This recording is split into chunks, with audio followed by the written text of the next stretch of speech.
Hi friends, welcome to Gomo's Lifestyle. குக்கர்ல இருக்க விடாப்பிடியான கரையை போக்க ரெண்டு பொருள் இருந்தா போதும் குக்கர் புதுசு போல மாறிடும். இது கூடவே அன்றாட வாழ்க்கைக்கு தேவையான ரொம்ப யூஸ்ஃபுல்லான கிச்சன் டிப்ஸ்களும் ஷேர் பண்ணியிருக்கேன். வீடியோவை ஸ்கிப் பண்ணாம பாருங்க. வீடியோக்குள்ள போறதுக்கு முன்னாடி நம்ம சேனலை ஃபர்ஸ்ட் டைம் பார்க்குறவங்களா இருந்தா சப்ஸ்கிரைப் பண்ணிட்டு பக்கத்துல இருக்க பெல் ஐகானை கிளிக் பண்ணி ஆல்னு கொடுத்துக்கோங்க. ரசத்துக்கு தக்காளி பிணியும் போது அந்த தக்காளியை வெந்நீரில் போட்டு நல்லா கொதிக்க வச்சுட்டு அதுக்கப்புறம் தோலை உரிச்சிட்டு தான் புழிஞ்சி எடுப்போம். இனிமேல் அந்த மாதிரி தக்காளியை போட்டு கொதிக்க வச்சு கேஸ் எல்லாம் வேஸ்ட் பண்ணணும்னு தேவையே இல்லை. தக்காளியோட தோலை ஈஸியாக உரிச்சு எடுத்துடலாம். ஒரு தக்காளி எடுத்திருக்கேன். கத்தியை வச்சு தக்காளியை இந்த மாதிரி நல்லா தேய்ச்சி எடுத்துக்கலாம். கொஞ்சம் அழுத்தம் கொடுத்து தேய்ச்சிக்கோங்க. அதுக்காக ரொம்ப அழுத்தம் கொடுத்து தேய்ச்சிங்க அப்படின்னா தக்காளி வெடிச்சிரும். இந்த மாதிரி அழுத்தம் கொடுத்து தேய்ச்சிட்டு தக்காளியோட மேல் பகுதியில் ஒரு 4 கோடு போட்டுக்கோங்க. நான் வீடியோவில் காட்டுற மாதிரி அவசரமான நேரத்தில் தக்காளியோட தோலை உரிக்கணும் அப்படின்னா வெந்நீரில் போட்டு கொதிக்க வைப்போம். அப்போ நமக்கு டைமும் வேஸ்ட் ஆகும், அதேமாரி கேஸும் வேஸ்ட் ஆகும். இந்த மாதிரி செய்யும் போது ஈஸியாக தக்காளியோட தோலை நிமிஷத்தில் உரிச்சு எடுத்துடலாம்.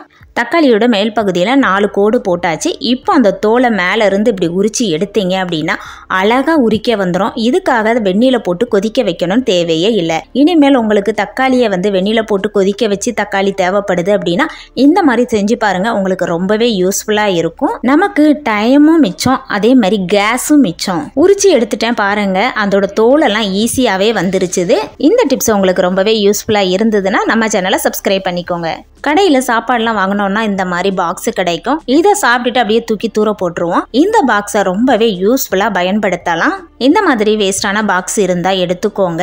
கத்தியை நெருப்பில் காட்டி நல்லா சூடு பண்ணிட்டு நான் வீடியோவில் காட்டுற மாதிரி கிராஸாக கட் பண்ணி எடுத்துக்கோங்க ஒரு சைடாக. அதே மாதிரி அடுத்த பக்கத்துலேயே அந்த மாதிரியே கட் பண்ணிக்கோங்க. கிராஸாக கட் பண்ணிட்டு அதுக்கப்புறம் ஸ்ட்ரைட்டாக கட் பண்ணி எடுத்துக்கோங்க. இந்த மாதிரி கட் பண்ணும்போது பாக்ஸ் முறம் மாதிரி கிடைக்கும். நான் வீடியோவில் காட்டுற மாதிரியே நீங்கள் கட் பண்ணி எடுத்துக்கோங்க. கத்தியை நெருப்பில் சூடு பண்ணிட்டு கட் பண்ணுறதுனால கொஞ்சம் பார்த்து கட் பண்ணிக்கோங்க, கையில் பற்றாம. கிச்சனில் யூஸ் பண்ணுறதுக்காக இந்த மாதிரி சின்ன முறம்லாம் கிடைக்குது கடையில். அதெல்லாம் காசு கொடுத்து நீங்கள் வாங்குறதுக்கு இந்த வேஸ்டான பாக்ஸ் இருந்தால் போதும். நம்மளே வீட்டில் ரெடி பண்ணிடலாம். அதில் நமக்கும் ஒரு சின்ன சந்தோஷம், நம்ம செஞ்சோம் அப்படிங்கிறது. கிச்சனில் நம்ம காயெல்லாம் கட் பண்ணிட்டு அதை அள்ளுறதுக்காக அந்த கவுண்டர் டாப் மேலே இந்த மாதிரி சின்ன முறம் நிறைய பேர் கடையில் வாங்கி யூஸ் பண்ணுவீங்க. இந்த வேஸ்டான பாக்ஸை வச்சு நம்மளே ரெடி பண்ணியாச்சு. காயெல்லாம் கட் பண்ணிட்டு இந்த மாதிரி இதில் போட்டுட்டு லாஸ்ட்டில் நம்ம டஸ்ட்பினில் கொண்டு போடும்போது நமக்கு ஈஸியாக இருக்கும். கவுண்டர் டாப்பில் இருக்கிற அந்த வேஸ்ட் எல்லாம் நமக்கு அள்ளி கிளீன் பண்ணி எடுக்கிறதுக்கும் இந்த முறம் ரொம்ப யூஸ்ஃபுல்லாக இருக்கும். இதுக்காக அதிக காசு கொடுத்து கடையிலெல்லாம் இந்த சின்ன முறம் வாங்கணும்னு தேவையே இல்லை. நீங்களும் இந்த மாதிரி வேஸ்டான பாக்ஸ் இருந்தால் இந்த மாதிரி முறம் ரெடி பண்ணுங்க. நம்ம ரெடி பண்ணும்போது அதில் நமக்கு ஒரு சந்தோஷம். இந்த டிப்ஸ் பிடிச்சதுன்னா ஒரு லைக் பண்ணிக்கோங்க இந்த வீடியோவுக்கு. டீ போடும்போது இஞ்சி தட்டி டீ போடுவோம் அப்படின்னா இடிக்கல்ல சேர்த்து இஞ்சியை தட்டுவோம். இடிக்கல்ல கள்ளி விட்டு இஞ்சியை சேர்த்து தட்டுவோம். அந்த மாதிரி அவசரமான நேரத்தில் இடிக்கல்லாம் கழுவணும்னு தேவையில்லை. ஒரே டம்ளர் மட்டும் இருந்தால் போதும். நீங்கள் இஞ்சி பூண்டு பேஸ்ட்டாக இருந்தாலும் இந்த மாதிரி தட்டிக்கலாம். இல்லைன்னா டீ போடுறதுக்கு இஞ்சி இருந்தாலும் இந்த மாதிரி தட்டிக்கலாம். நான் ஒரு சின்ன துண்டு இஞ்சி எடுத்திருக்கேன். அதை டம்ளரில் போட்டுட்டு சப்பாத்தி உருட்டுற இந்த கம்பு வச்சு இந்த மாதிரி தட்டி எடுத்தோம் அப்படின்னா ஈஸியாக இஞ்சி பூண்டுனாலும் நம்ம தட்டி எடுத்துக்கலாம். கிழிஞ்சு போன நைட்டி இல்லைன்னா ரொம்ப நஞ்சு போய் இருக்குது, நைட்டி யூஸ் பண்ண முடியாத நிலைமையில இருக்க நைட்டி எல்லாம் தூக்கி தூர போட்டுறாதங்க. ரொம்ப யூஸ்ஃபுல்லா மாத்திக்கலாம். என்கிட்டயும் அந்த மாதிரி இருக்கிற நைட்டி எடுத்துருக்கிறேன். அதை மாத்தி எடுத்து போட்டுக்கலாம். போட்டுட்டு அந்த மேலே இருக்க பகுதி நம்ம தலைவலியே விடுவோம்ல, அந்த பகுதியை இந்த மாதிரி கையெல்லாம் சேர்த்து மடிச்சு எடுத்துட்டு இது கலண்டு வராமல் இருக்கிறதுக்கு ஒரு ரப்பர் பேண்டை போட்டு விட்டுக்கலாம். வீடியோவை பார்க்கும்போது உங்களுக்கே புரியும். நைட்டி தான் தேவைப்படுதுன்னு இல்லைங்க, பழைய எந்த ஒரு துணியாக இருந்தாலுமே நீங்கள் இந்த மாதிரி யூஸ் பண்ணிக்கலாம். இப்போ இதை எதுக்காக யூஸ் பண்ண போகிறோம் அப்படின்னா நம்ம வீட்டில் எம்டி சிலிண்டராக இருக்கலாம், இல்லைன்னா கேஸ் ஃபுல்லாகவும் இருக்கலாம். அப்படி இருக்கிற சிலிண்டர் எல்லாம் சில பேர் ஹால்லையே ஓரமாக வச்சுருப்பாங்க. அதை பார்க்கறதுக்கு நல்லாவே இருக்காது. இந்த மாதிரி செஞ்சு வைக்கும்போது பார்க்க நீட்டாக இருக்கும். ரப்பர் பேண்ட் கொடுத்து வச்சுருக்கோம்ல, அந்த பக்கத்தை உள்ளே கொடுத்துட்டு நல்ல பக்கத்தை இப்படி மேலே மாட்டி விட்டுருங்க. இதை பார்க்கும்போது ஸ்டூல் மாதிரியே இருக்கும். இதில் ஃப்ளவர் பாட்லாம் நீங்கள் வச்சுக்கலாம். அப்படி இல்லை அப்படின்னா உங்கள் வீட்டில் இருக்க பொம்மையாக இருக்கட்டும், ஏதாச்சும் ஒரு அழகான பொருள் இருந்தால் இதுக்கு மேலே நீங்கள் வச்சிட்டீங்க அப்படின்னா அந்த இடத்த பார்க்குறதுக்கே அழகாக இருக்கும்.